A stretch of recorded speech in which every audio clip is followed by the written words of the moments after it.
The fluorescent lights of the diner buzzed overhead like angry wasps, each flicker sending a fresh wave of nausea through my already churning stomach.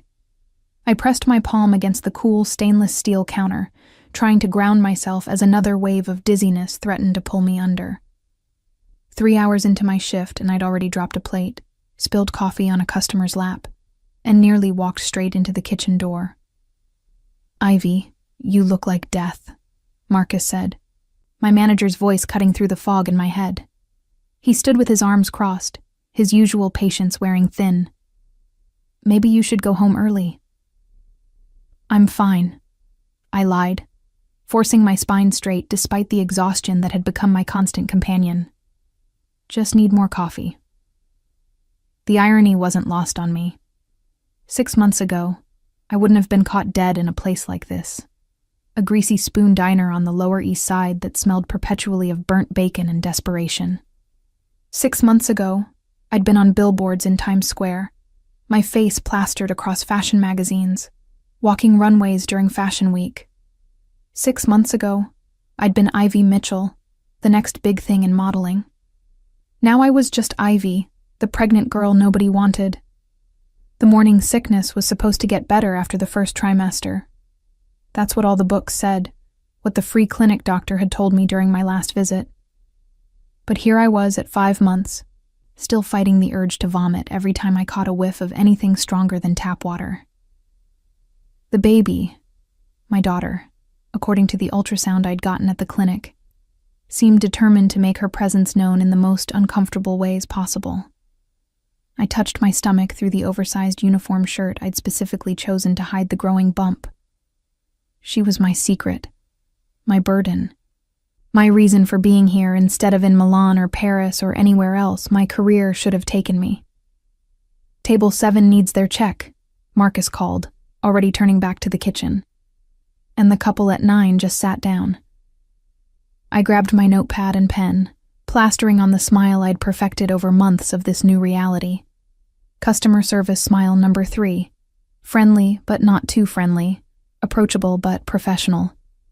I'd learned to wear different masks depending on the situation. It was amazing how many skills from modeling translated to waitressing. The fake smile, the ability to stand for hours in uncomfortable shoes, the talent for making people feel important even when you couldn't care less. Table 9 was occupied by a couple who looked like they'd wandered in from a different universe. He wore a suit that probably cost more than 3 months of my rent, and she had that unmistakable glow of someone who'd never had to worry about where her next meal was coming from. They were laughing about something, their heads bent close together, completely absorbed in their own little bubble of happiness. I felt the familiar twist of envy and pushed it down. That could have been me. Should have been me. If I hadn't been so stupid, so reckless, so completely naive. "Good evening, welcome to Marcus's diner," I said, my voice automatically shifting into the pleasant, slightly chipper tone that got the best tips. "Can I start you off with something to drink?" The woman barely glanced at me. "Water with lemon, no ice." Of course. Women like her always had specific requests, little ways of asserting their importance. "And for you, sir?" I asked, turning to the man. "Coffee, black," he said, finally looking up from his menu. Our eyes met for just a second, but it was enough. I saw the flicker of recognition in his gaze, the way his expression shifted from casual interest to something sharper. He knew. Somehow, he knew who I was, or who I used to be. "Coming right up," I managed, my professional smile never wavering as I turned away. This happened sometimes. People recognized me from magazines or billboards, though it was getting rarer as my career faded into memory. Most of the time they were confused, unable to reconcile the glamorous model they'd seen in glossy photographs with the tired waitress serving them coffee. Sometimes they asked for autographs or photos, which was its own special kind of humiliation. Mostly they just stared, trying to figure out why I looked familiar. I brought their drinks, took their orders, overpriced salad for her, burger for him, and retreated to the relative safety of the kitchen. "You good?" Rosie asked, my fellow waitress and the closest thing I had to a friend these days. She was in her 50s, had been doing this job for decades, and possessed an almost supernatural ability to read people. "Just tired," I said, which was true.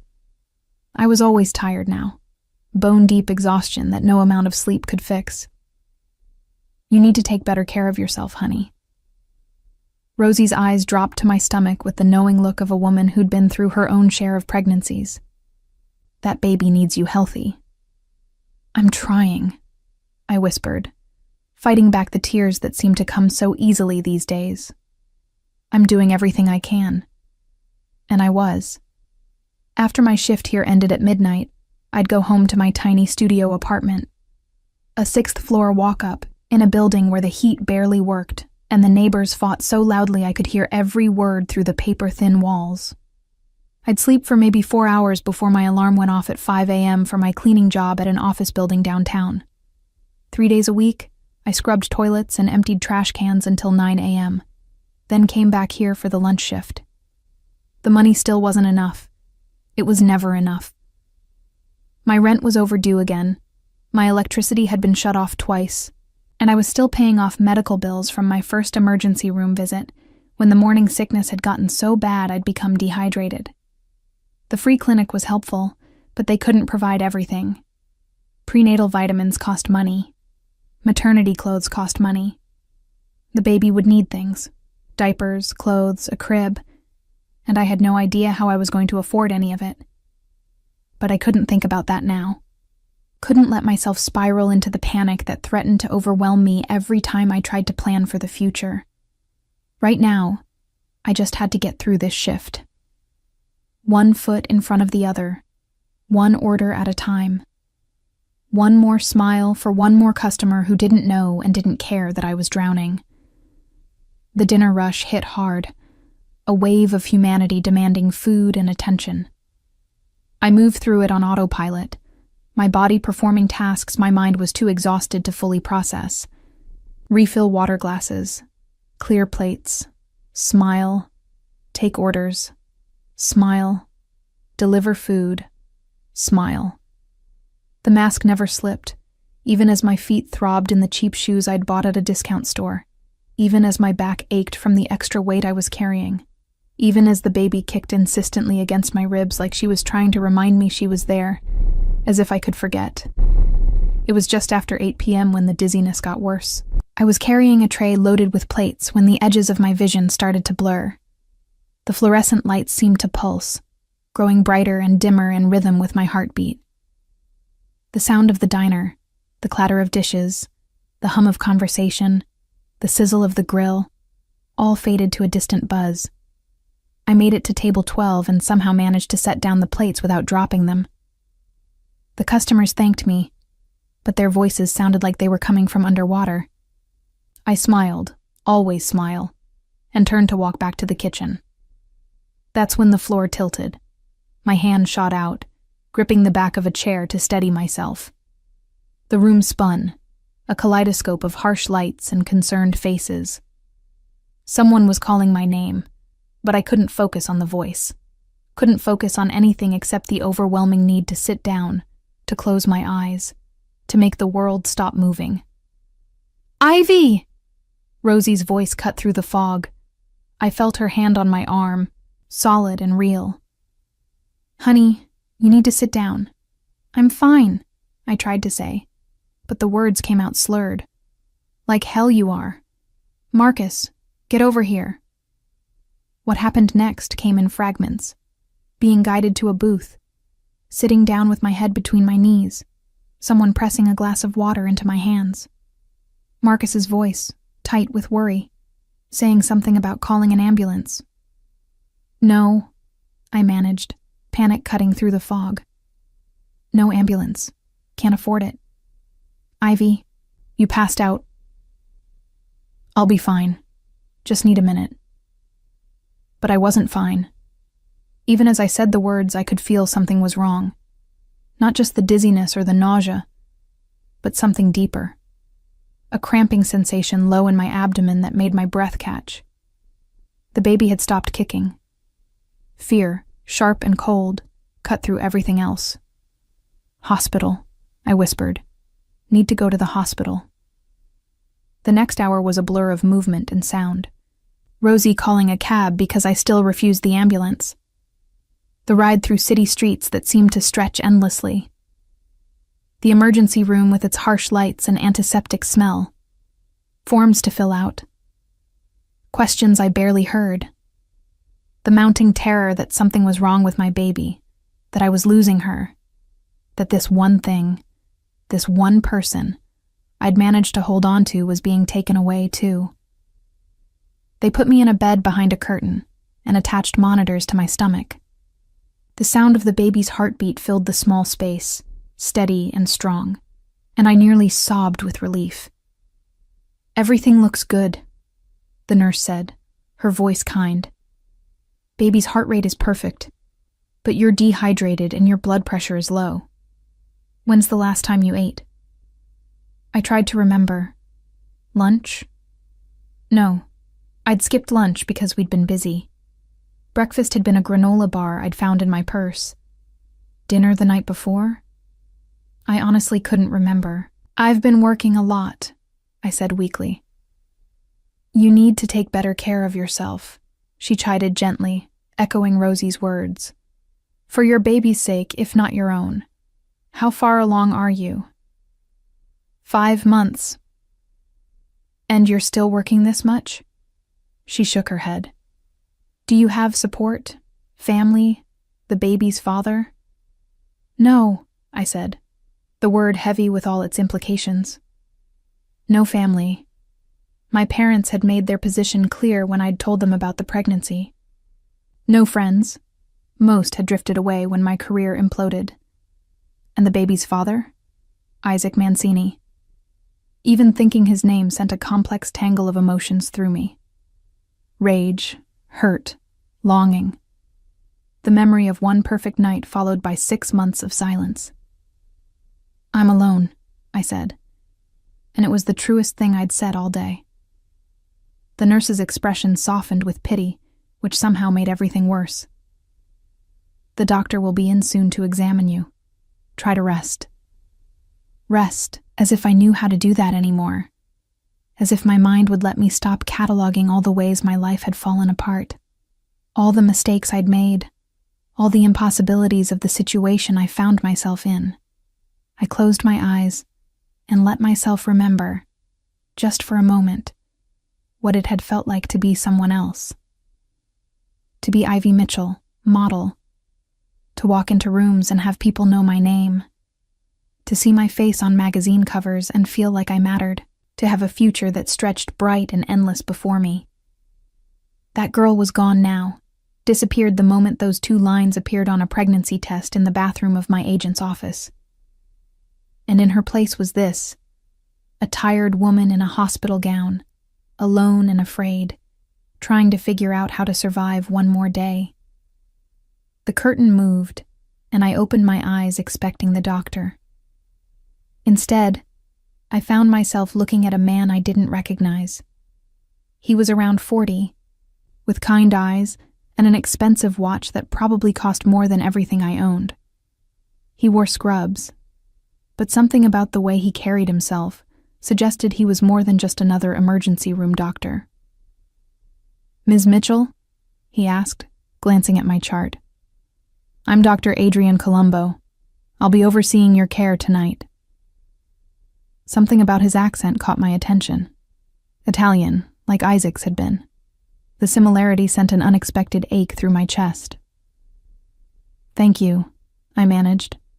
He moved to check the monitors, his movements efficient and professional. But then he paused, his eyes narrowing slightly as he looked at me more carefully. "Have we met before?" he asked. "I don't think so." "You look very familiar." He tilted his head, studying me.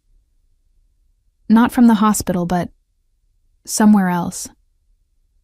I stayed silent, hoping he'd drop it. The last thing I needed was another person remembering me from my brief moment of fame. But Dr. Colombo's expression shifted, recognition dawning in his eyes. Not the recognition of a fan or someone who'd seen my face in magazines. Something else. Something that made my blood run cold. "Madonna Santa," he breathed, switching to Italian. Then, in English, "You're her. You're the woman from the photograph." My heart stuttered. What photograph? But he was already reaching for his phone, pulling up something on the screen. When he turned it toward me, I saw my own face staring back. Not a professional shot, but a candid photo taken at a bar. I was laughing, my head thrown back, joy radiating from every line of my body. I remembered that night. Remembered the man who'd been making me laugh. "Where did you get that?" I whispered. "My friend," Dr. Colombo said slowly. "He's been carrying this photo around for months, showing it to anyone who might recognize you. He's been looking for you, trying to find you." He paused, his expression growing serious. "And you're pregnant with his child, aren't you?" I couldn't speak, couldn't breathe, because I knew, even before Dr. Colombo said the name, I knew exactly who he was talking about. "Isaac," the doctor said quietly. "Isaac Mancini. You know him. And unless I'm very wrong, that baby you're carrying is his." The world tilted again, but this time it had nothing to do with dehydration or low blood pressure.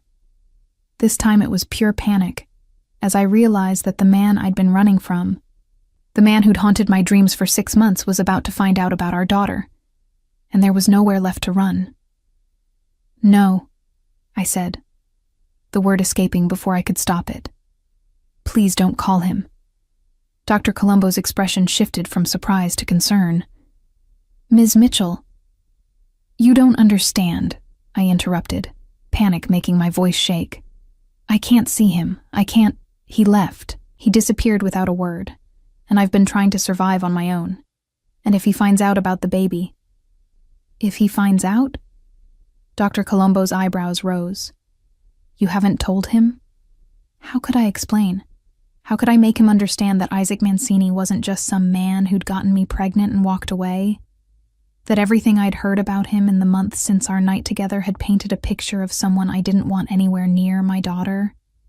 "He doesn't know," I admitted quietly. "And I'd like to keep it that way."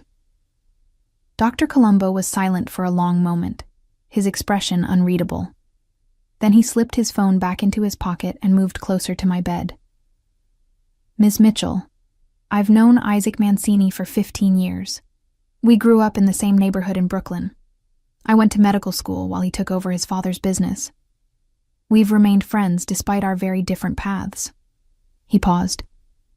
"And I can tell you with absolute certainty that if he knew you were pregnant with his child, if he knew you'd been struggling alone all these months, he would be devastated." "You don't know what he'd do," I said. "Actually, I do. Because I've watched him search for you. I've seen the way he carries that photograph, the way he asks about you, the guilt in his eyes when he talks about letting you slip away." Dr. Colombo's voice was gentle but firm. "Whatever you think about Isaac, whatever you've heard about his business, I can promise you this: he takes care of what's his. And whether you want to admit it or not, you and that baby are his." The possessive language sent a chill through me. "I'm not anyone's property." "That's not what I meant," he sighed. "Look, I'm not going to call him right now if you truly don't want me to. But Ms. Mitchell, you collapsed at work from exhaustion and dehydration. You're 5 months pregnant and clearly not taking proper care of yourself. You need help." "I'm managing," I said, even though we both knew it was a lie. "Are you?" His eyes held mine. "When's the last time you had a proper meal? When's the last time you slept more than 4 hours? When's the last time you weren't terrified about how you'd pay your bills?" Tears burned behind my eyes. I hated that he could see through me so easily, hated that my situation was so obvious. "I'll be fine," I whispered. "You'll be dead," he said bluntly. Or you'll lose the baby. Probably both. Is that what you want? Of course not. Then let me help you. Let Isaac help you. He pulled out a business card and set it on the bedside table. That's my personal number. When you're ready to stop running, call me. I'll arrange everything. What if I'm never ready? Dr. Colombo's smile was sad. Then I'll make a medical decision about what's best for my patient and her unborn child. I took an oath to do no harm, Ms. Mitchell. And letting you walk out of here to continue killing yourself slowly? That would be harm. Before I could respond, a nurse entered with a bag of IV fluids. Dr. Colombo excused himself, leaving me alone with my racing thoughts and the steady beep of the fetal monitor. He was going to tell Isaac. Maybe not today, maybe not tomorrow, but eventually, and once Isaac knew. I tried to imagine what would happen. Would he be angry that I'd kept the pregnancy from him? Would he demand custody? Would he try to control my life the way I'd heard he controlled everything else in his world? Because that's what I'd learned in the months since our night together. Isaac Mancini wasn't just wealthy. He was dangerous. His family's import business was a front for something much darker. I'd overheard conversations at casting calls, read between the lines of gossip column mentions, pieced together enough to understand that the man I'd spent one perfect night with was someone I should fear. And yet, lying in that hospital bed with his daughter moving inside me, all I could remember was his laugh, the way his dark eyes had lit up when I'd made a joke, the gentleness of his touch, the way he'd made me feel seen in a way I'd never experienced before. That man, and the rumors I'd heard since, didn't match. But which version was real? The nurse finished setting up my IV and left. I closed my eyes, exhaustion pulling at me despite my anxiety. The fluids flowing into my veins already made me feel slightly more human, and the knowledge that the baby was safe let some of the tension drain from my body. I must have dozed off, because the next thing I knew, someone was calling my name. Ms. Mitchell? Ivy? I opened my eyes to find Dr. Colombo had returned, but he wasn't alone. A woman stood beside him, late 50s, expensively dressed, with sharp eyes that assessed me in seconds. This is Dr. Helena Russo, Dr. Colombo introduced. She's one of the best OBGYNs in the city. I asked her to consult on your case. Hello, Ivy, Dr. Russo said, her voice warm despite her intimidating appearance. May I examine you? I nodded, too tired to question why a top obstetrician would be called in for someone like me. The examination was thorough but gentle. Dr. Russo asked questions about my medical history, my prenatal care, or lack thereof, my work schedule, my living situation. With each answer, I saw her expression grow more concerned. You're severely anemic, she said finally. Your blood pressure is too low, you're underweight for this stage of pregnancy, and you're showing signs of extreme stress. If you continue like this, you risk preterm labor, placental complications, or worse. I'm doing the best I can, I said, hating how defensive I sounded. I'm sure you are. Dr. Russo's expression softened. But your best isn't enough right now. You need rest, proper nutrition, and significantly less physical stress. How many hours a week are you working? I calculated quickly.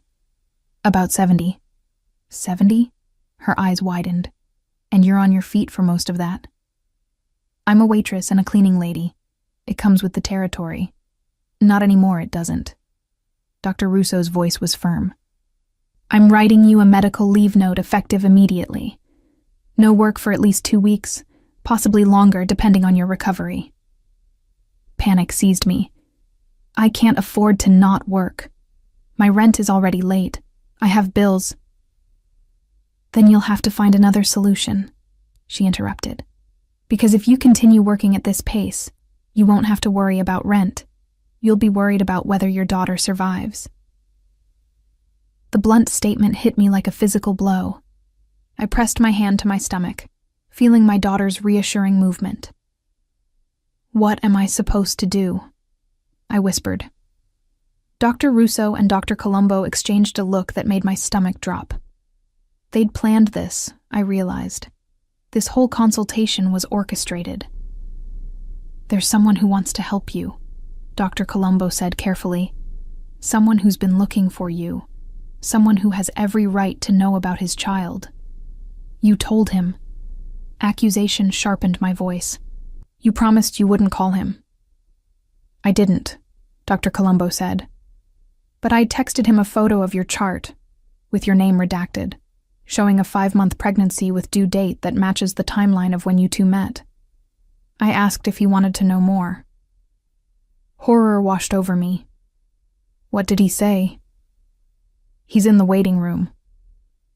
The words hung in the air like a death sentence. Isaac was here, in this hospital, waiting. "I can't," I said, trying to sit up. "I need to leave." "You're still hooked to an IV," Dr. Russo pointed out. "And even if you weren't, where would you go? Back to your apartment where you can barely afford electricity? Back to jobs that are literally killing you and your baby? That's not fair." "None of this is fair," Dr. Colombo interrupted. "It's not fair that you've been struggling alone. It's not fair that Isaac didn't know where to find you after that night. It's not fair that you're in this position. But we can't change what's already happened. We can only deal with what happens next." "And what happens next is you meet with Isaac," Dr. Russo added. "You tell him about his daughter, and you let him help you." "What if I don't want his help?" "Then you're not just being stubborn," Dr. Russo said bluntly. "You're being selfish. Because this isn't just about you anymore, Ivy. It's about that little girl who deserves a fighting chance at life. And right now, you're not giving her one." The truth of her words cut deep. I'd been so focused on surviving, on maintaining some shred of independence, that I hadn't let myself admit how badly I was failing, how close I'd come to losing everything. "I'm scared," I admitted, my voice breaking. "I'm scared of him, of what he'll do, of what he'll want." "Then be scared," Dr. Colombo said. "But be scared while getting the help you need. Be scared while eating proper meals and sleeping in a safe place. Be scared while giving your daughter the best chance possible." He was right. They were both right. But that didn't make it any easier to face what came next. "Can I have a few minutes?" I asked, "to prepare myself?" "Of course." Dr. Russo patted my hand. "We'll send him in when you're ready." They left, and I was alone again with my thoughts and my fear and my daughter. I pressed both hands to my stomach, feeling her move beneath my palms. "I'm sorry," I whispered. "I'm so sorry I let things get this bad. I'm sorry I've been too proud to ask for help. I'm sorry your father is about to walk through that door and change everything." She kicked in response, a strong flutter that felt almost like reassurance. I took a deep breath, then another, fixed my hair as best I could, wished I was wearing literally anything other than a hospital gown, tried to prepare myself for seeing Isaac Mancini again after 6 months of trying to forget him. But nothing could have prepared me for the moment the door opened and he walked in. He looked exactly as I remembered and completely different. Same dark hair, same strong jaw, same intense eyes that had haunted my dreams. But there was something harder about him now, something more dangerous lurking beneath the expensive suit and polished exterior. His eyes found mine, and I watched emotions flicker across his face too quickly to catalog. Shock, relief, anger, hurt. And underneath it all, something that looked almost like hope. "Ivy," he said, my name a prayer and an accusation all at once. And just like that, the walls I'd built so carefully over 6 months began to crumble. For a long moment, we just stared at each other. The beeping of the fetal monitor seemed impossibly loud in the silence, a constant reminder of the secret I'd kept from him. "You've been looking for me," I said finally, because someone had to speak first. "For 6 months. His voice was controlled, but I heard the anger beneath it. I've had people searching every corner of this city. I thought something had happened to you, that you were hurt, or worse. I was fine. Were you? He moved closer, and I fought the urge to shrink back against the pillows. Because from where I'm standing, it looks like you've been anything but fine. His eyes traveled over me, taking in the hospital gown, the IV in my arm, the exhaustion I couldn't hide. Then his gaze dropped to my stomach, to the small bump barely visible beneath the thin blanket. How long have you known? He asked quietly. About 2 weeks after our night together. Something flickered in his eyes. Pain, maybe, or betrayal. And you didn't think to tell me? I didn't know how to find you, I said, which was partially true. You left that morning before I woke up. No number, no note, nothing. Just gone. I left because I had an emergency, he said, his jaw tightening. My cousin had been in an accident. I wrote a note with my number, left it on the nightstand with money for breakfast. When I came back later that afternoon, you were gone. The hotel said you'd checked out hours earlier. The words hit me like a physical blow. There was no note. Housekeeping must have cleaned the room before you woke up. I tried calling the number you'd given me, but it was disconnected. I went back to the bar where we met, but no one knew you. I hired investigators, but Ivy Mitchell is a common enough name that it took months to sort through the possibilities. He stopped in front of my bed. Why didn't you try harder to find me? Why not go to my family's restaurant? Ask around? Because I did ask around, I said, my own anger rising. I asked the bartender about you, about Isaac Mancini. And you know what he told me? He told me to stay far away from you, that you were dangerous, that women who got involved with your family had a habit of disappearing or worse. Isaac's expression went cold. And you believed him? Why wouldn't I? I didn't know you, Isaac. We had one night together. One perfect, beautiful night. And then you were gone. When I found out I was pregnant, I did try to find you. But everything I heard made me terrified of what would happen if I did. So you decided to struggle alone instead. His voice was dangerously soft. To work yourself into the ground? To risk our daughter's life because you were too afraid to face me? Don't you dare judge me, I snapped, tears burning my eyes. You have no idea what the last 6 months have been like. I lost everything when I got pregnant. My agency dropped me the second they found out. Every modeling contract I had was canceled. The career I'd spent years building disappeared overnight because I was going to have a baby. And whose fault is that? Ours, I said. Both of ours. We were reckless that night. We got caught up in the moment and we didn't think about consequences. His jaw worked, but he didn't deny it. That night had been spontaneous, passionate, completely irresponsible. We'd met at a bar where I'd gone to celebrate booking a major campaign. He'd sent over a drink. We'd talked for hours. The chemistry between us had been instant and overwhelming. I'd never done anything like that before. Gone home with a man I'd just met. But Isaac had made me feel alive in a way I'd never experienced. Made me feel like Ivy, the person, rather than Ivy, the model. When he'd kissed me outside the bar, the world had fallen away. When he'd taken me to his hotel room, I'd gone willingly, eagerly, certain that this was exactly where I was meant to be. The memory of that night still had the power to make my breath catch. The way he'd touched me, like I was precious and fragile and desperately wanted all at once. The way he'd whispered my name like a prayer.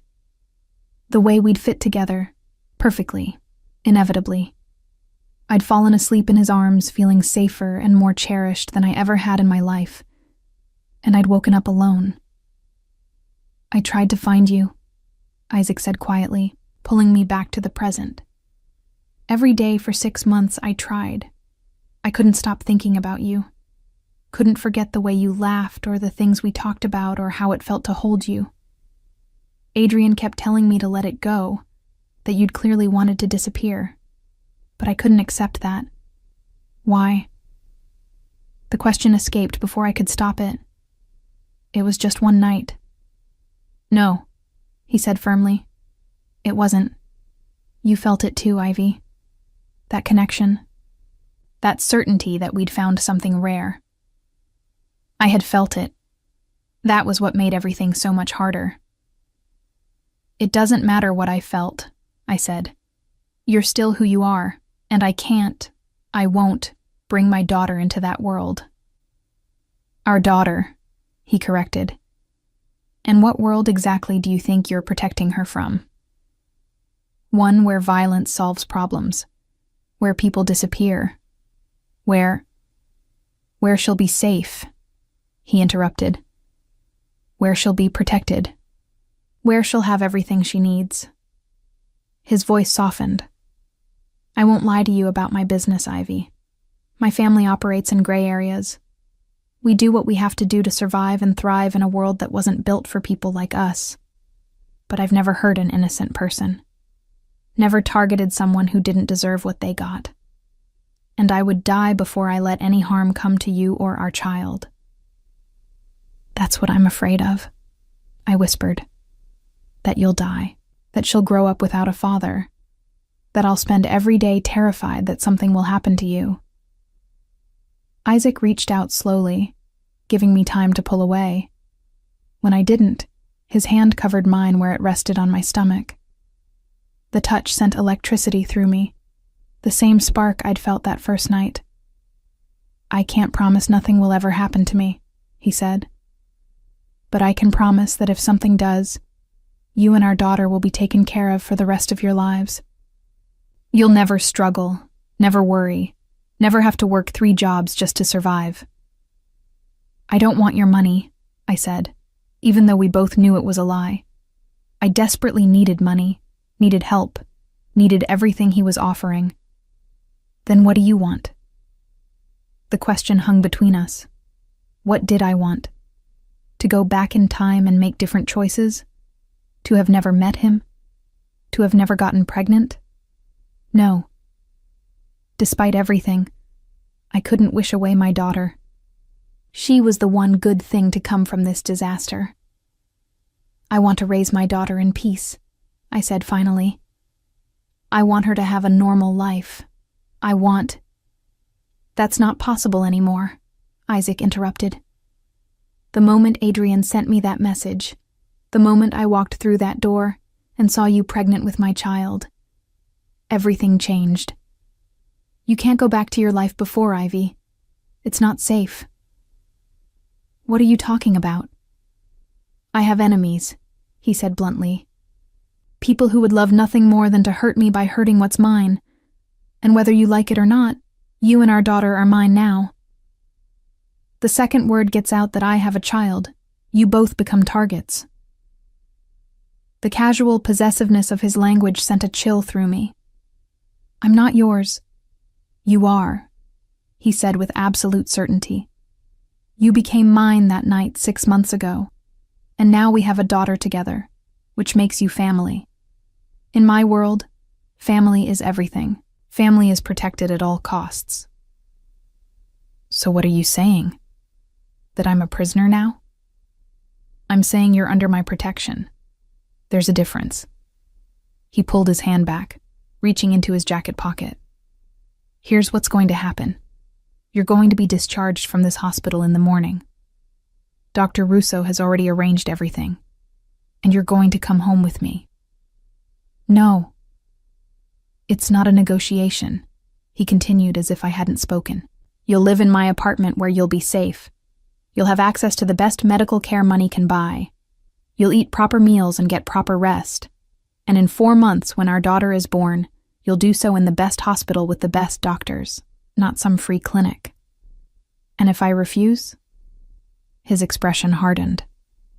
Then I'll have Dr. Russo declare you medically unfit to care for yourself. I'll petition for emergency custody on the grounds that you're endangering our unborn child through negligence. And I'll win, Ivy, because I have the best lawyers in the city, and you have nothing. The threat hit me like ice water. You wouldn't. I would do anything to protect my child, even from her own mother's stubbornness. We stared at each other, locked in a battle of wills, but we both knew I'd already lost. He held all the cards, all the power, all the resources. How do I know I can trust you? I asked, hating the defeat in my voice. You don't, he admitted, but you don't have a choice. So you'll come with me, and you'll let me take care of you. And eventually you'll understand that everything I'm doing is for our daughter's sake. Our daughter. Not his daughter or my daughter, but ours. The word should have felt like a claim, like ownership. Instead, it felt almost like a promise. What about my apartment? I asked. My things? I'll have everything moved. You'll never have to go back there. My jobs. Consider yourself retired from waitressing and cleaning. Your only job now is taking care of yourself and our baby. It should have felt like losing everything. Instead, exhausted and scared and desperate, it felt almost like relief. Okay, I whispered. I'll come with you. For now. For the baby. That's all I'm asking, Isaac said. But something in his eyes told me it was just the beginning. The penthouse was nothing like I'd imagined. I'd been bracing myself for something ostentatious. Gold fixtures and marble everywhere. The kind of wealth that screamed new money and poor taste. Instead, Isaac's home was understated elegance. Floor-to-ceiling windows overlooking Central Park. Hardwood floors in warm honey tones. Furniture that looked comfortable rather than showy. Original artwork on the walls that I suspected was worth more than most people made in a lifetime. Your room is this way, Isaac said, leading me down a hallway. His hand hovered at the small of my back, not quite touching, but close enough that I felt the heat of him. He opened a door to reveal a bedroom that was larger than my entire studio apartment had been. A king-sized bed dominated the space, dressed in soft gray linens. There was a sitting area by the windows, a desk, and a door that presumably led to a bathroom. This is too much, I said. This is the guest room, Isaac replied. The master suite is at the other end of the hall. You'll have privacy. Privacy. As if I could forget for a moment that I was living in his space, under his control, dependent on his generosity. There are clothes in the closet, he continued. I had my assistant purchase maternity wear in various sizes. Whatever doesn't fit, we'll have tailored or replaced. Dr. Russo will be here tomorrow morning for a follow-up examination. In the meantime, you should rest. He moved to leave, and panic fluttered in my chest. I didn't want to be alone with my thoughts, with the reality of what I'd agreed to. Isaac, I called. He paused in the doorway, looking back. Why are you doing this? I asked. Really? Is it just about the baby?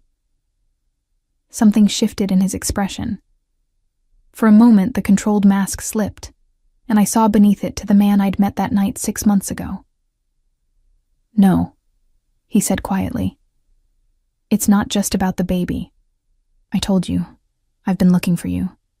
I thought about you every day, wondered where you were, if you were safe, if you'd found someone else. When Adrian sent me that message, when I realized you were pregnant. He stopped, his jaw working. You're mine, Ivy. You were mine from that first night. The baby just makes it official. The possessiveness should have frightened me. Instead, it sent heat pooling low in my stomach, a traitorous response to words that should have made me run. I'm not a possession, I said, but my voice lacked conviction. Aren't you? He took a step back into the room. Be honest with yourself, Ivy. That night, when we were together, you felt it. The way we fit. The certainty. You're mine just as much as I'm yours. Fighting it doesn't change the truth. I wanted to argue, to tell him he was wrong. But the words wouldn't come because he wasn't wrong. That night had felt like recognition, like finding something I'd been searching for without knowing I was searching. "Get some rest," he said, his voice gentler. "We'll talk more in the morning." This time when he left, I didn't call him back. The bathroom was a revelation.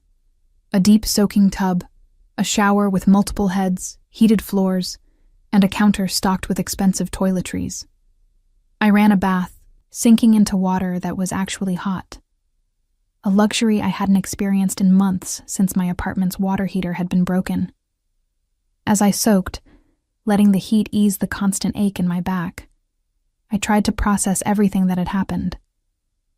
24 hours ago, I'd been in the diner, struggling through another shift.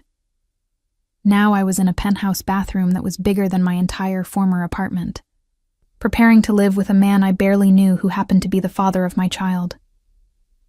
My daughter kicked, a strong flutter that made me smile despite everything. "I know," I murmured, my hand finding my stomach. "This is crazy. But maybe it's the good kind of crazy. Maybe we'll be okay here." I wanted to believe it. Desperately wanted to believe that Isaac's promises of safety and care were real, that this wasn't some elaborate form of control. After the bath, I found pajamas in the closet, soft cotton that actually fit my changing body. The bed was impossibly comfortable, the sheets crisp and clean. I should have had trouble sleeping in this strange place, but exhaustion pulled me under almost immediately. I woke to sunlight streaming through windows I'd forgotten to cover and the smell of coffee. For a disoriented moment, I couldn't remember where I was. Then memory returned. The hospital, Isaac, the penthouse. A soft knock at the door made me sit up. "Come in," I called. Isaac entered carrying a tray laden with breakfast. He'd changed from yesterday's suit into dark jeans and a white button-down with the sleeves rolled up, revealing strong forearms. His hair was slightly damp, suggesting he'd recently showered. "You didn't have to bring me breakfast," I said. "Dr. Russo was very specific about your nutritional needs." He set the tray on the bedside table. "There's protein, complex carbohydrates, fresh fruit, and prenatal vitamins. Also decaf coffee, since I remember you liked it in the morning." The fact that he remembered how I took my coffee from one morning 6 months ago did something strange to my chest. "Thank you," I said quietly. He nodded, moving to the windows and opening the curtains fully. The view was breathtaking.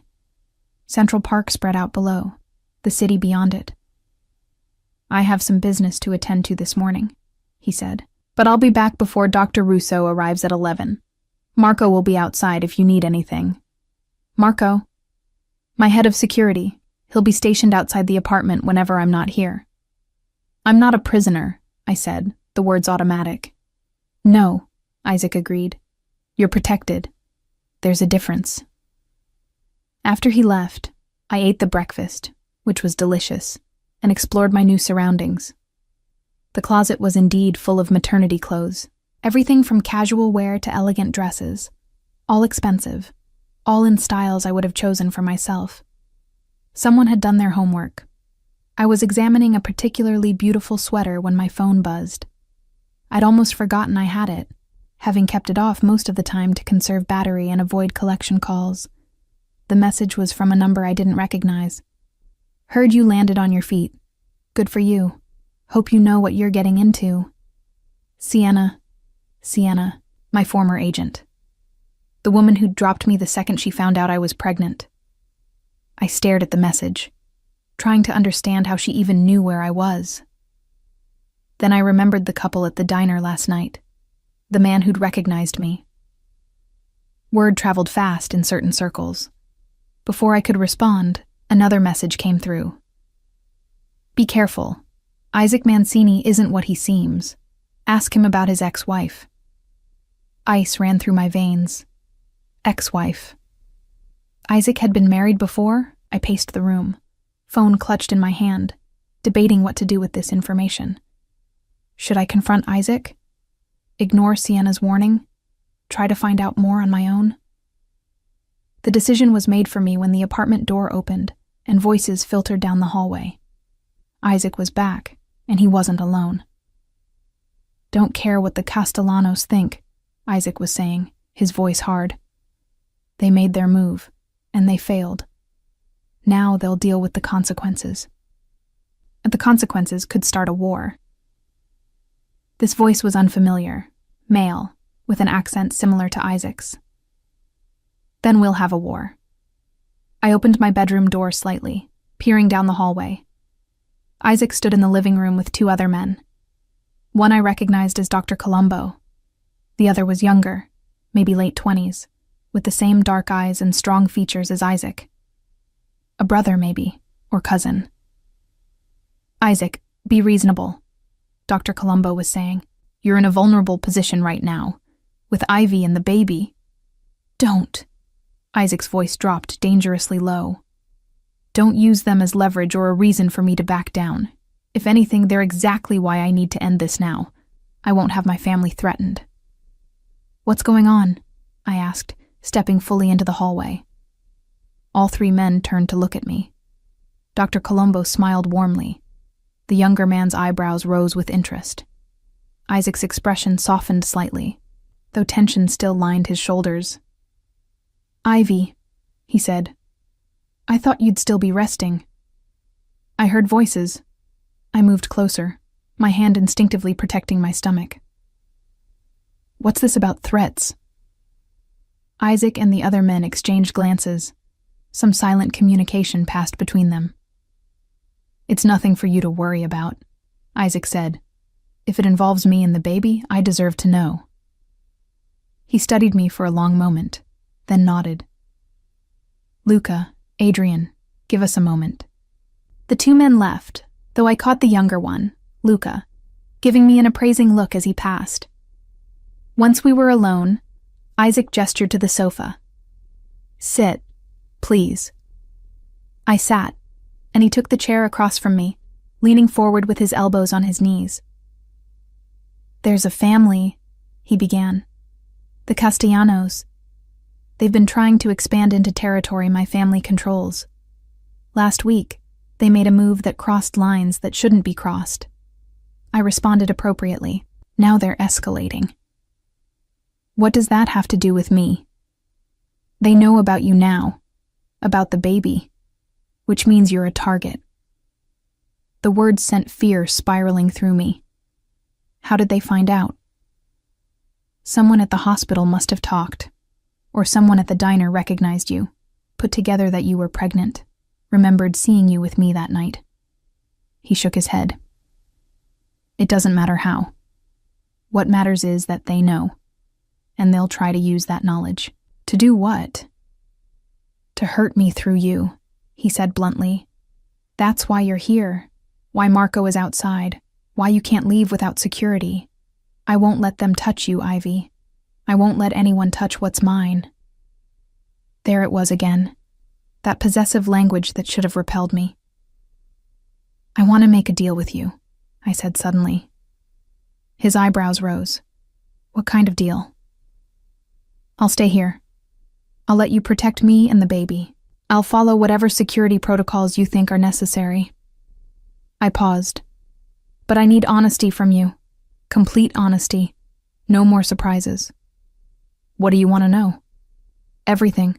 Your business, your enemies, your past." I took a breath. "Your ex-wife." Something flickered in his eyes. Surprise, maybe, or anger. "Who told you about that?" he asked quietly. "Does it matter?" "Yes, because whoever told you is trying to manipulate you." "Then tell me the truth. Let me decide what to believe." Isaac was silent for a long moment. Then he nodded. "I was married once," he said. "For 3 years. Her name was Gabriella. She was from another family, and our marriage was arranged to strengthen alliances. She knew what she was getting into, knew what my business was, accepted it." He paused. "Or so I thought. 2 years in, I discovered she was passing information to the FBI. She'd been an informant from the beginning, married me specifically to gather evidence. I felt my eyes widen. What happened to her? She's in witness protection somewhere. I let her go rather than handle it the way some in my family wanted. His voice was cold. I'm not a man who forgives betrayal easily, Ivy. But I'm also not a man who hurts women, no matter what they've done. So she got to live, and I got a very expensive divorce and a deep distrust of anyone who gets too close. Until me, I said softly. Until you. His eyes met mine. You're the first person since Gabriella who I've let close. The first one who didn't want something from me, who didn't have an agenda. That night we met, you didn't know who I was. You just saw me. Do you understand how rare that is in my world? I did. I was beginning to understand a lot of things about Isaac Mancini. Okay, I said. Thank you for telling me. Is that it? No more questions? I have about 1,000 questions, but they can wait. I stood, suddenly exhausted again. Dr. Russo will be here soon, and I should probably get dressed. Isaac rose as well, moving closer. Not touching, but close enough that I felt the pull of him. Ivy, he said quietly. I know this isn't what you wanted. I know I'm controlling and possessive, and probably a dozen other things you find problematic. But I need you to understand something. What? I will keep you safe, both of you. Whatever it takes, whoever I have to eliminate, however many wars I have to fight. You are mine, and I protect what's mine with everything I have. This time, when he said it, I didn't argue. Because standing there in his penthouse with his daughter moving inside me and danger lurking outside, I was beginning to think that maybe, just maybe, being his wasn't the worst thing that could happen to me. Dr. Russo's examination was thorough and surprisingly gentle. She set up in one of the spare bedrooms that had been converted into a temporary examination room, complete with an ultrasound machine that probably cost more than a luxury car. Your vitals are already improving, she said, making notes on her tablet. Blood pressure is up, though still lower than I'd like. How are you feeling? Better, I admitted. I slept for almost 12 hours. Good. Your body needed it. She applied gel to my stomach, preparing for the ultrasound. Let's take a look at this baby. Isaac stood beside me, his presence both comforting and overwhelming. When Dr. Russo turned on the ultrasound machine and our daughter's image appeared on the screen, I heard his sharp intake of breath. There she is, Dr. Russo said, a smile in her voice. Nice strong heartbeat, good growth measurements. She's perfect. I stared at the screen, watching my daughter move. I'd had ultrasounds before at the free clinic, but they'd been quick, functional, barely time to see anything before the overworked technician had to move on to the next patient. This was different. Dr. Russo took her time, pointing out features, measuring everything carefully. Would you like to know the sex? She asked. We already know, Isaac said, his voice rough with emotion. She's a girl. She is indeed. Dr. Russo adjusted the wand. Have you thought about names? I glanced at Isaac. We hadn't discussed names, hadn't discussed anything about the actual baby beyond medical necessities and security concerns. Not yet, I said. After Dr. Russo left, promising to return in a week, Isaac and I sat in the living room with the ultrasound photos spread across the coffee table. He picked up one, studying it with an intensity that made my chest tight. She has your nose, he said. She's barely formed. You can't tell that from an ultrasound.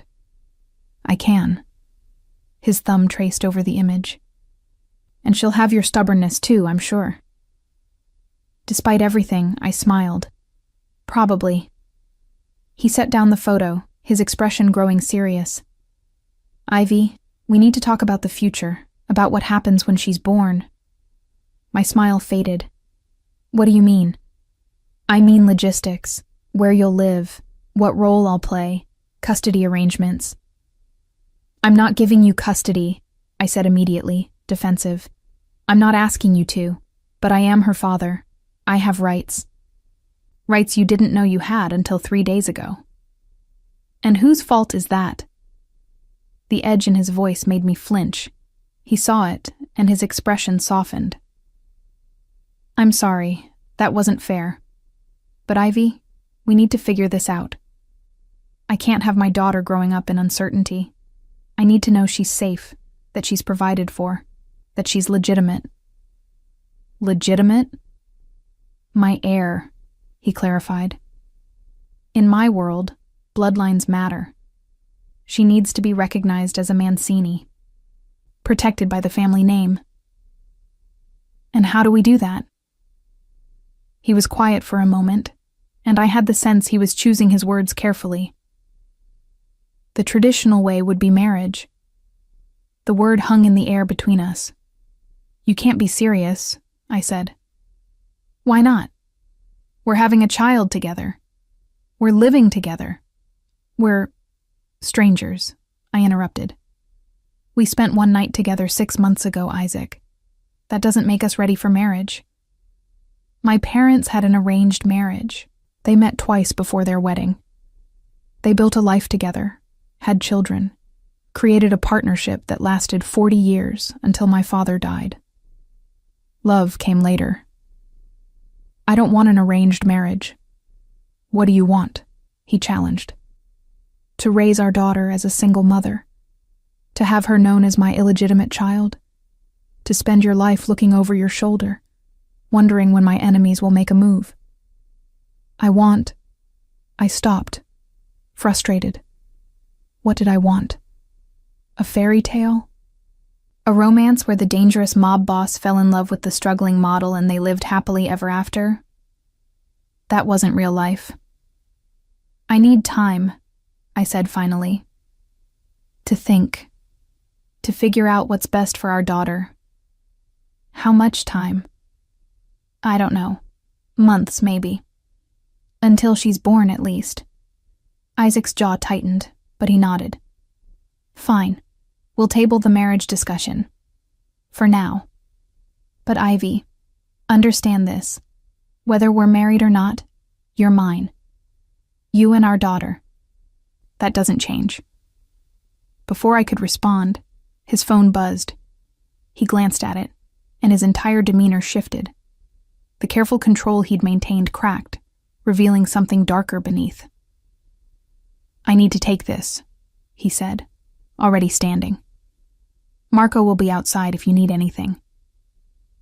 He disappeared into what I assumed was his office, leaving me alone with ultrasound photos and a head full of impossible questions. Over the next 2 weeks, I settled into a routine that felt surreal in its normalcy. I woke late, ate breakfast that appeared as if by magic, spent my days reading or watching the city from the windows. Dr. Russo visited twice a week. Isaac came and went, always busy with mysterious business, always finding time to ask how I was feeling. We existed in a strange limbo. Not quite a couple, not quite strangers. Connected by the baby growing inside me, but separated by everything else. Our different worlds, our lack of history, the fundamental power imbalance between us. It was Marco who gave me my first real glimpse into Isaac's world. I'd been in the penthouse for 10 days when I ventured into the kitchen late one night, unable to sleep. I found Marco there, drinking coffee and reading something on his phone. Ms. Mitchell, he said, standing immediately. Do you need something? I can wake Mr. Mancini. No, I interrupted. I just wanted some water. You don't need to disturb him. Marco nodded, relaxing slightly. He was in his 50s, I guessed, with graying hair and the kind of alert watchfulness that suggested military or police background. Can't sleep? He asked as I filled a glass from the tap. The baby's very active tonight. A smile crossed his face. My wife was the same way with our first. drove her crazy. You have children? 3. All grown now, thank God. 2 boys and a girl. I sat at the kitchen island, suddenly curious about this man who guarded my door every day.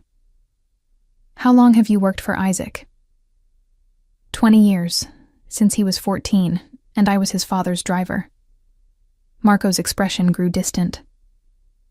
Mr. Mancini, Isaac's father, he took me in when I had nothing, gave me a job, a purpose, a family.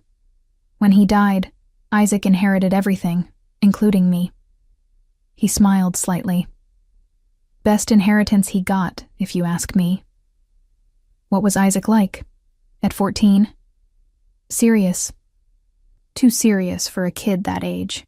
He knew even then what was expected of him, what he'd have to become. Marco studied me. But you bring out something different in him, something I haven't seen since his mother died. What do you mean? Softness? Hope? He laughs more when you're around, talks about the future like it's something to look forward to rather than just survive. The words did something strange to my heart. Marco, I said carefully, the Castellanos, how serious is that threat? His expression shuddered. I can't discuss security matters, Ms. Mitchell. Please. I deserve to know what I'm living with. He was silent for a long moment. Then, serious enough that I sleep in the apartment now instead of going home to my own family. Serious enough that Mr. Mancini has 3 teams working around the clock to protect you. Serious enough that he's making moves he swore he'd never make. What kind of moves? The kind that start wars. Marco's voice was grim. The kind that make enemies of former allies, all to keep you and that baby safe. The weight of it settled over me. Isaac was upending his world, risking everything, for me and a daughter he'd only known about for 2 weeks. Why? I whispered. Because you're his, Marco said simply, and there's nothing a Mancini man won't do for what's his. The next morning I woke to find Isaac in my room, standing by the windows and watching the sunrise. He wore the same clothes as yesterday, his shirt wrinkled, his hair disheveled. He looked exhausted and dangerous, and heartbreakingly beautiful. How long have you been there? I asked, sitting up. Not long. He turned to face me. I needed to see you, to make sure you were real and safe. What happened? The Castellanos made their move last night. Tried to hit one of my businesses. His voice was cold. They failed. Badly. And now, they'll pay for it. I saw something in his eyes then. Something dark and violent that should have terrified me. Instead, I felt an unexpected surge of heat, of recognition that this was who he was. Not just the controlled businessman or the attentive father-to-be, but a man capable of ruthless action when threatened. Are you hurt? I asked. No. He moved toward the bed, sitting on the edge. But I killed a man last night, Ivy. Shot him myself when he tried to get information about you and the baby. I need you to understand what that means. Who I am. What I'm willing to do. He was giving me an out, I realized. A chance to be horrified, to run, to reconsider everything. Instead, I reached for his hand. I understand, I said quietly. You protect what's yours. Something shifted in his expression. Relief, maybe, or something deeper. I'm tired of fighting this, I admitted. Fighting us. You're right. I've been yours since that first night. And you're mine too, whether we want to admit it or not. Ivy. I'm not saying I'll marry you, I interrupted. Not yet. But I'm saying I'm done pretending this is temporary. Done pretending I can walk away when the baby's born. We're connected now. Permanently. We might as well figure out how to make it work. Isaac's hand tightened on mine. What changed your mind? Marco told me you're starting a war to protect us. And I realized no one has ever fought for me before. Not my parents, not my former friends, not anyone. But you? You're burning down your world to keep us safe. That means something. It means you're mine, he said, his voice rough. Always. Yours, I agreed. And this time, I meant it. He leaned forward, his forehead resting against mine. We stayed like that, breathing the same air, until the sun finished rising and a new day began. A day that would change everything in ways I couldn't yet imagine. The attack came 3 weeks later, when I was 8 months pregnant and moving like a ship in full sail. I'd spent the afternoon in the nursery Isaac had created in one of the spare bedrooms. Soft yellow walls, a white crib that probably cost more than a car, shelves already stocked with books and toys. He'd even had someone paint a mural, a garden scene with flowers and butterflies that made me tear up the first time I saw it. I was arranging baby clothes when I heard it. A crash from somewhere in the penthouse, followed by shouting.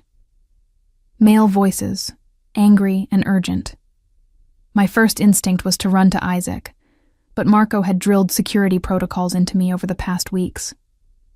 If there was a threat, I was to lock myself in the safe room hidden behind a false wall in the master bedroom.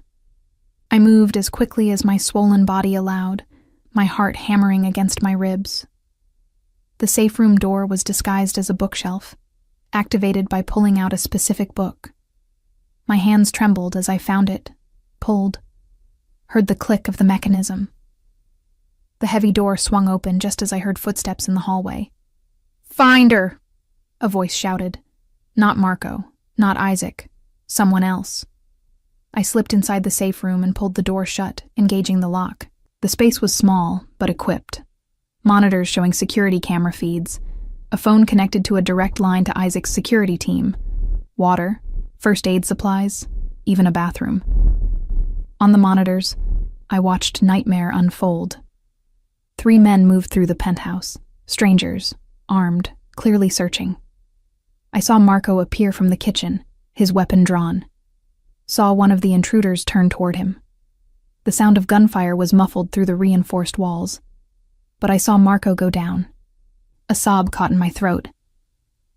Marco, who'd told me stories about his grandchildren, who'd brought me ice cream when I couldn't sleep, who'd become something like a friend. On another monitor, I saw Isaac enter through the front door with Luca and 2 other men. Saw him take in the scene, the destroyed living room, the bodies, Marco on the floor. Saw his expression shift into something terrifying and cold. What followed was brutal and efficient. Isaac moved through his home with deadly purpose, his men flanking him. I watched him kill 2 of the intruders without hesitation, watched Luca take down the 3rd. The whole thing lasted maybe 3 minutes. Then Isaac was moving through the penthouse, calling my name, his voice edged with panic I'd never heard before. "Ivy, where are you?" I grabbed the phone, dialing his cell with shaking hands. "I'm in the safe room," I said when he answered. "I'm okay. The baby's okay." The relief in his voice was palpable. "Stay there. Don't come out until I come for you." I stayed, watching the monitors as Isaac's men secured the penthouse, as paramedics arrived for Marco, who was alive, I realized with overwhelming relief, clutching his shoulder but alive. As police came and were quickly sent away with what I was beginning to understand was routine efficiency. It was an hour before Isaac opened the safe room door. He looked like he'd walked through hell. Blood on his shirt. Not his own, I didn't think. His hair disheveled, his eyes haunted. "Are you hurt?" he demanded, his hands immediately going to my face, my arms, my stomach, checking for injuries. "I'm fine. We're fine." My own hands found his face, needing to touch him, to confirm he was real and whole. "Isaac, what happened? Who were they?" "Castellanos. They hired outside contractors, tried to get to you while I was at a meeting downtown." His jaw clenched. "They wanted to take you. Use you and the baby as leverage."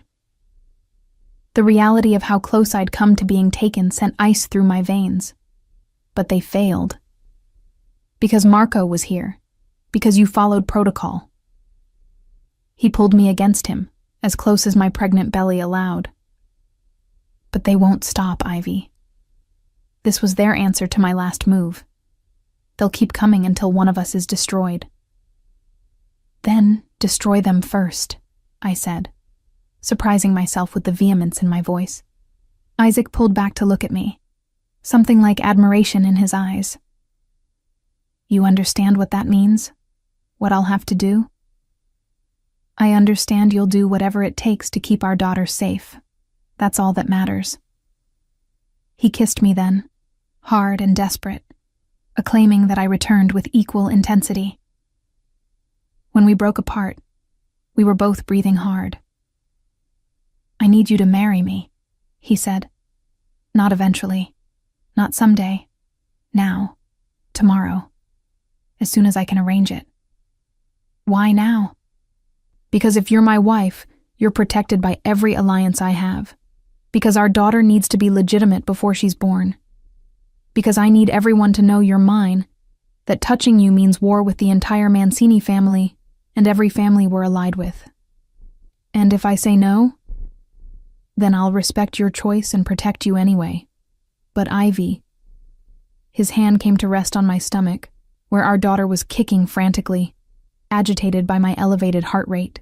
I'm asking you to say yes. Not because I'm forcing you, but because you want this. Want us. Want the family we're building. I thought about everything that had led to this moment. The night we'd met. The connection that had been instant and overwhelming. The 6 months of struggling alone, too proud and too frightened to seek him out. The collapse that had brought us back together. The weeks of living in this strange limbo. Learning who he really was beneath the dangerous exterior, and I realized something that should have terrified me, but instead felt like truth. I did want this. Wanted him. Wanted the life he was offering, despite its dangers and complications. Okay, I said. Yes, I'll marry you. The wedding happened 48 hours later in the penthouse, with only a handful of witnesses. Dr. Colombo served as best man. Dr. Russo was there, smiling knowingly. Luca stood guard at the door with 3 other security men, because even at his own wedding, Isaac wasn't taking chances. I wore a simple cream dress that accommodated my pregnant belly, and Isaac had somehow procured a ring, a stunning diamond that caught the light and scattered it like promises. The officiant was a judge who'd clearly done favors for the Mancini family before. The ceremony was quick and efficient, more contract than romance, but when Isaac slid the ring onto my finger and said mine instead of I do, I felt something settle into place. Yours, I agreed, meaning it completely. The kiss that sealed our vows was gentle, almost reverent. Isaac's hands cradling my face like I was something precious he was afraid of breaking. Mrs. Mancini, he murmured against my lips, and I felt the truth of it resonate through me. I was his wife now, his family, under the protection of a name that carried weight and fear in equal measure. That night, as I lay in what was now our bedroom, I'd finally moved into the master suite. Isaac's hand rested on my stomach, feeling our daughter's movements. Tell me about your ex-wife, I said suddenly. Isaac went still. Why? Because I need to know. Need to understand what happened so I don't make the same mistakes. He was quiet for a long moment. Then, Gabriella and I were strangers when we married. The alliance was more important than compatibility. I tried to make it work, to build something real, but she'd already chosen her path. She'd already decided to betray me. Do you ever think about her? Only as a lesson learned. She taught me that trust is earned, not given freely. That even family can betray you if the incentive is right. His hand tightened on my stomach. But you're different. You've had every reason to run, to turn me in, to use our daughter as leverage. And you haven't. You've chosen to stay. That means something. It means I'm yours. I said simply. And I'm yours, he replied. Completely. Yours and our daughter's. Whatever comes next, we face it together. 3 weeks later, I went into labor at 2 a.m. Isaac was impossibly calm, moving with efficient purpose as he called Dr. Russo, alerted the hospital, arranged for security. I was a mess, terrified and in pain, and suddenly overwhelmed by the reality that I was about to become someone's mother. I can't do this. I gasped between contractions as we rode to the hospital in Isaac's car, Luca driving while Marco, recovered from his injury, rode shotgun. You can, Isaac said firmly, his hand gripping mine. You're the strongest person I know, Ivy. You survived 6 months alone. You're surviving my world. You can do this. The birth was long and difficult. 16 hours of labor that left me exhausted and certain I couldn't push one more time. But then Dr. Russo was saying, "One more, Ivy. Just one more." And Isaac was whispering encouragement in my ear, and I was pushing with everything I had left. And then, crying. The most beautiful sound I'd ever heard. "It's a girl," Dr. Russo announced unnecessarily, placing my daughter on my chest. She was perfect. Dark hair like Isaac's, already curling slightly. Eyes squeezed shut against the light. Tiny fist waving, strong and healthy and absolutely perfect. "Hi, baby girl," I whispered, tears streaming down my face. "Hi, sweetheart. I'm your mama." Isaac's hand came to rest on our daughter's back, impossibly gentle. When I looked up at him, I saw tears in his eyes too. "She's beautiful," he said, his voice rough, "just like her mother." "What should we name her?" I asked. We'd discussed names but never settled on one. Now, looking at her perfect face, one came to me. "Sophia," I said. "It means wisdom. I want her to be wise enough to choose her own path, to not make the mistakes we made." "Sophia Mancini," Isaac tested. Then he leaned down, pressing a kiss to our daughter's head. "Welcome to the world, little one. Your mother and I promise to protect you, to love you, to give you every opportunity. And anyone who tries to hurt you will answer to me." The possessiveness in his voice should have worried me. Instead, it felt like the deepest form of love. Over the next weeks, I learned what it meant to be a Mancini wife and mother. The constant security, even in our own home. The carefully vetted nannies and staff. The bulletproof car seats and safe rooms and security protocols for every possible scenario. But I also learned what it meant to have a partner who was completely devoted to our family. Isaac changed diapers at 3 a.m. He paced the nursery when Sophia wouldn't settle. He looked at our daughter like she'd hung the moon and stars specifically for him. And he looked at me the same way. "I never knew I could be this happy," he admitted one night as we watched Sophia sleep in her crib. "Never thought I deserved it." "We both deserve it," I said, leaning into his warmth. "We both fought hard enough for it." "No more fighting," he promised, his arm coming around my waist. "The Castellanos have backed down. Word has spread about what happened to the men they sent. No one wants to risk war with a man protecting his family. So we're safe? As safe as we can be in my world. Which means constant vigilance, but also..." He turned me to face him. "A future. A real one. For us and Sophia, and maybe someday siblings for her." "Siblings?" I raised an eyebrow. "Eventually." His smile was slow and wicked. "When you're ready. No pressure." I laughed, the sound surprising me with its genuine joy. 6 months ago, I'd been alone and terrified, struggling just to survive. Now I had a husband who would burn the world down for me, a daughter who was perfect in every way, and a future that stretched bright and certain before us. It wasn't the life I'd planned, wasn't the fairy tale I'd imagined. It was better, because it was real. built on honesty and need, and the fierce devotion of a man who'd claimed me as his, and meant it with every fiber of his being. "I love you," I said, the words coming easily now. "I know I didn't say it before, but I do. I love you, Isaac Mancini." His smile transformed his face. "I love you too, Ivy Mancini. My wife, my family, mine." "Yours," I agreed, "always." And as we stood there in our daughter's nursery with our whole future ahead of us, I knew it was true. I was his, he was mine, and together we were unbreakable.